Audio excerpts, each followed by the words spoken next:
समन अली मीराली सिंध जे मशहूर फ़नकार समन अली लाल बख्श मीराली जो जन्म 1 जनवरी 1971 ते शिकारपुर भरिसां हिकु नंढिड़े ॻोठ में थियो, जेको नामूर बुज़ुर्ग ऐं शाह बडल फ़क़ीर जी दरगाह खां अधु किलोमीटर जे मुफ़ासिले ते वाक़िअ आहे।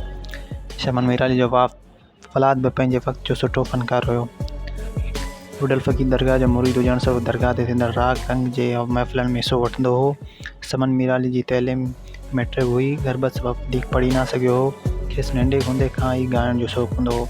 नंढपण में कोॾी कोॾी रांदि सां बेहदि लॻाउ हुअसि। हीउ पंहिंजे ॻोठ जो मशहूरु रांदीगर सम्झो वेंदो हो, पर संदसि वालिद ऐं वॾे भाउ हिम्मत अली मीराली जी सोबत में फ़न जी दुनिया में पेर पाता ऐं हिन फ़न जी शुरूआति बडल फ़क़ीर दरगाह ते थींदड़ राग रंग जे महफ़िलुनि सां कई। समन अली मीराली शुरू में यकतारी ऐं चपड़े ते ॻाईंदो हो। हिन शुरूआति में 2-4 कैसेटूं पिणु यकतारी चपड़े ते रिकॉर्ड थियल आहिनि। समन अली मीराली फ़न जे शुरूआति में सिख्या पंहिंजे वालिद खां वरिती। बाद में उस्ताद ग़ुलाम हैदर मंगणियार खां बाक़ायदी राग सिख्यो। सिंध सवन जी तइदाद में ऑडियो ऐं वीडियो कैसेटूं रिलीज़ थियूं। हिन केतिरनि ई नामूर शाइरनि शाह अब्दुल लतीफ़ साहब भेटाई, सचल सरमत, बडल फ़क़ीर, जानड़ चंद, हिंदुस जदीद शाइरनि शेख हयात, सरकत सिंधी, उस्ताद बुखारी, शमशेर अल हैदरी, नसार बज़मी, ज़ख़्म चांडियो, ग़ुलाम हैदर गायल, ज़ुल्फ़कार मंगी ॿियनि जी शाइरी ॻाई आहे।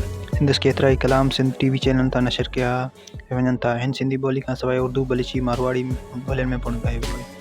समन अली मीराली मुल्क जे कुछ में हिन प्रोग्राम खां अलाए दुबई, सऊदी अरब, इंडिया वग़ैरह में पंहिंजे फ़न जो मुज़ाहिरो कयो आहे। खेसि ख़िदमत एवज़ शाह लतीफ़ एवरार्ड, कलंदर लाल शहबाज़ एवरार्ड, सचल सरमत एवरार्ड खां सवाइ केतिरा ई मंता एवरार्ड मिली चुकिया आहिनि।